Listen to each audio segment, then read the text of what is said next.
रामचंद्र जी की जय। देखिए, राम के दुख को देख करके राम पृथ्वी पर शयन कर रहे हैं और इतने राजा मड़ियों के आसन पे रहने वाले, इतने भव्य जीवन जीने वाले रामचंद्र जी के दुख देख देख करके निषाद राज बहुत दुखी हो गए, उनके आंसू निकलने लगे। तो लक्ष्मण से वो बोले कि कैकेयी को वो अपशब्द बोलने लगे कि ये सूर्यवंश रूपी पेड़ के लिए यह कुल्हाड़ी हो गई है। ये दुर्बुद्धि ने संपूर्ण विश्व को दुखी कर दिया है। सीताराम जी को जमीन पर सोते देखकर इस प्रकार उनके मन में बहुत अथाह दुख हुआ।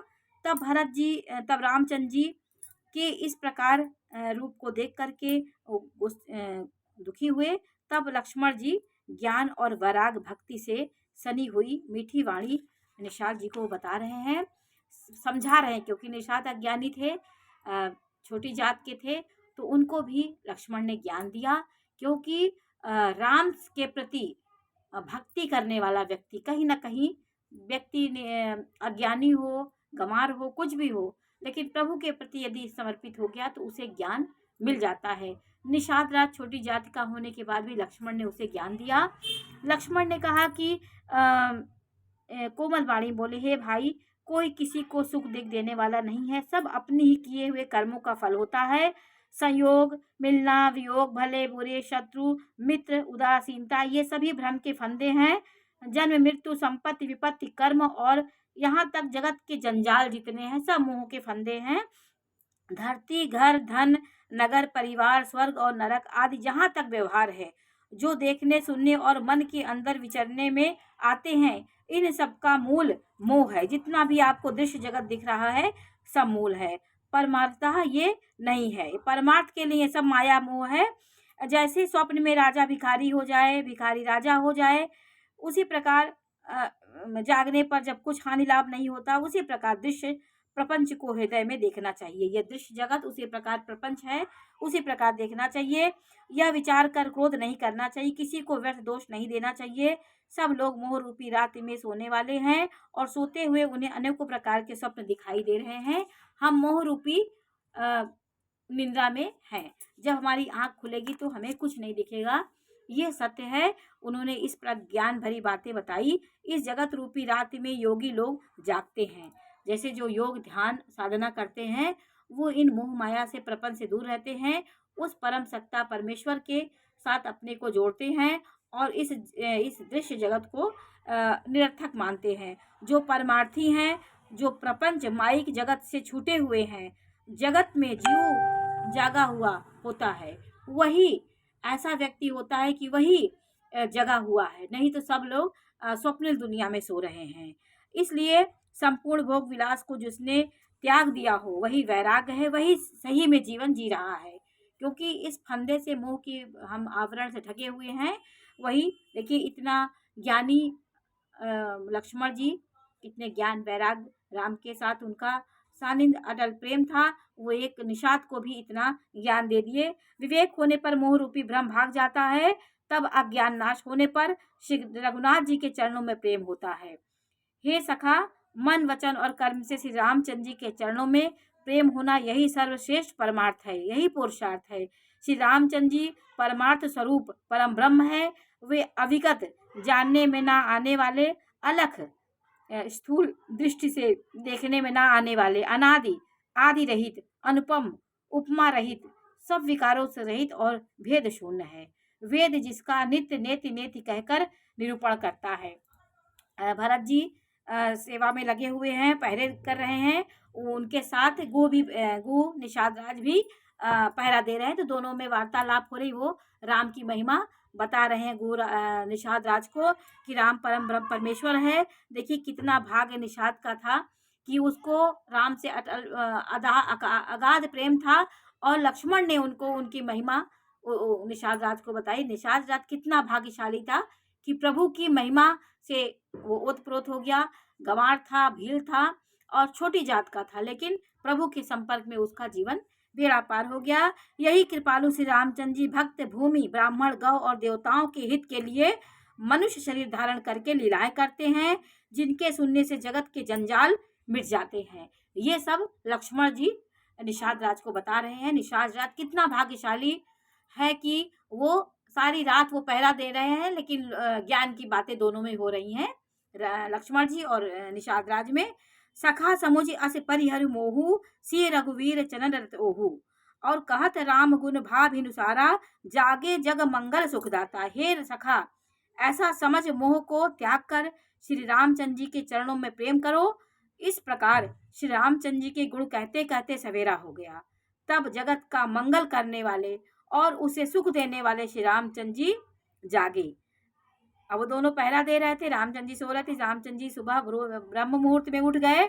अब सकल सोच करी राम नहावा, असुचि सुजान बट क्षीर मंगावा। अनुज सहित सिर जटा बनाए, देख सुमंत्र नयन जल छाए। शौच के सब कार्य करके, नित्य का जो कार्य होता है सब रामचंद्र जी किए, और पवित्र और सुजान श्री रामचंद्र जी ने स्नान किया। फिर बड़ का दूध मंगाया और छोटे भाई लक्ष्मण जी सहित उस दूध से सिर पर जटाएं बनाई। यह देखकर सुमंत्र जी के नेत्रों में जल भर आया। सुमंत्र जी तब तक वहां थे, अभी अयोध्या वो नहीं गए थे। राम का ये रूप देख के उनको बहुत दुख हुआ, प्रेम आंसू आंसू बहने लगे कि कहाँ राजा इतने कोमल जीवन जीने वाले, आज इनका ये। उन्होंने सारे जो वल्कल वस्त्र पहने थे, वल्कल वस्त्र पहन के वो घर से निकले थे, अब पूरी जटाएं धारण कर ली, जैसे ऋषि मुनि रहते हैं वैसे वो अपना रेशा बना लिए। हृदय दाह अति बदन मलिना, कह कर जोरी वचन अति दीना। नाथ कहूँ अस कौशल नाथा, लय रथु जाहू राम कैसा था। उनका हृदय अत्यंत जलने लगा, मुंह मलिन हो गया। यो हाथ जोड़कर अत्यंत दीन वचन बोले, हे नाथ, मुझे कौशल नाथ दशरथ जी ने ऐसी आज्ञा दी थी कि तुम रथ लेकर रामचंद्र जी के साथ जाओ और बन दिखाई सुरसर नहवाई। आने फेरी वेग दो भाई, लखन राम सी आने फेरी। संशय सकल संकोच निबेरी। वन दिखाकर गंगा स्नान कराकर दोनों भाइयों को तुरंत लौटा लाना। सब संशय और संकोच को दूर करके लक्ष्मण राम सीता को फिरा लाना। वो मुझसे कहे थे कि उनको लौटा लाना। मुझसे उन्होंने विनती की थी कि उन्हें छोड़ना नहीं, मैं अपने साथ ले आना। दोहा नंबर 94 में है कि नृप से कहे हो गोसाई, जस कहि करो बल सोई। कर विनती पायन पर दीन बाल जिम रोई। महाराज ने ऐसा कहा था, अब प्रभु जैसा कहे मैं वही करूं, मैं आपकी बलिहारी हूँ। इस प्रकार विनती करके वे श्री रामचंद्र जी के चरणों में गिर पड़े और उन्होंने बालक की तरह रो दिया। अब सुमंत्र जी फूट फूट के रोने लगे उनके चरणों पे पड़ के, रामचंद्र जी के चरणों पे। रामचंद्र जी ने उन्हें गले से लगा लिया।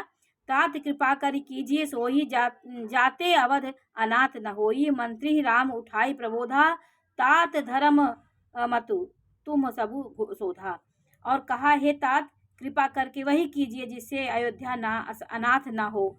श्री रामचंद्र जी ने मंत्री को उठाकर धैर्य बंधाते हुए समझाया कि हे तात, आपने तो धर्म के सभी सिद्धांतों को छान लिया है।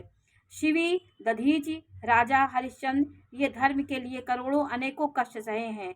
बुद्धिमान राजा रंतिदेव और बलि बहुत से संकट सहकर भी धर्म को पकड़े रहे, उन्होंने धर्म का परित्याग नहीं किया। वेद शास्त्र पुराणों में कहा गया है कि सत्य के समान दूसरा धर्म नहीं है। मैं सोई धर्म सुलभ करी पावा, तजे तीनुपुर अपजसु पावा। दूसरा धर्म नहीं है, मैंने उन धर्म को सहज ही पा लिया है। इस सत्य रूपी धर्म का त्याग करने में तीनों लोकों में अपयश होगा। वो उनको समझा रहे हैं कि हम ही नहीं हैं, हमसे पहले भी सतयुग में शिवी दधीच, राजा हरिश्चंद्र, बहुत से ऐसे लोग हैं जिन्होंने धर्म की रक्षा के लिए बलिदान दिया। अब उनको और प्रतिष्ठित पुरुष के लिए अपयश ही की प्राप्ति करोड़ मृत्यु के समान भीषण और संताप देने वाली होती है। तात, मैं अपयश नहीं प्राप्त करना चाहता, मैं कर्तव्य को निष्ठा से कर्तव्य करता हूँ। मैं आपसे अधिक क्या कहूँ, लौट कर उत्तर देने में भी पाप का भागी होऊंगा।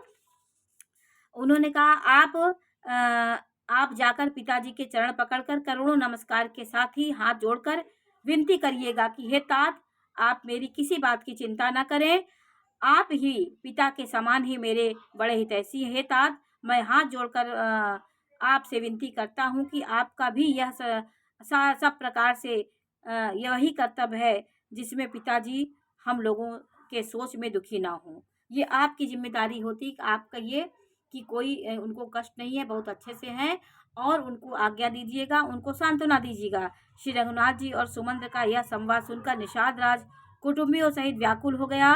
फिर लक्ष्मण जी ने कुछ कड़वी बात कही। प्रभु रामचंद्र जी ने उसे बहुत ही अनुचित समझकर उनको मना किया। श्री रामचंद्र ने सकुचाकर अपनी सौगंध दिलाकर सुमंत्र जी से कहा कि आप जाकर लक्ष्मण का यह संदेश ना कहिएगा। सुमंत्र ने फिर राजा का संदेश कहा और सीता वन के क्लेश न सकेगी। अतएव जिस प्रकार सीता अयोध्या को लौट आवे, तुमको और श्री रामचंद्र जी को वही उपाय करना चाहिए, नहीं तो मैं बिल्कुल ही बिना सहारे का होकर वैसे ही जाऊंगा जैसे बिना जल के मछली जाती है। ऐसे देखिए रामायण में ऐसा मार्मिक पल आ जाता है कि वो जाते समय सुमंत्र भी फूट फूट कर रो रहे हैं, रामचंद्र जी उनको समझा रहे हैं। बोलो सियावर रामचंद्र जी की जय।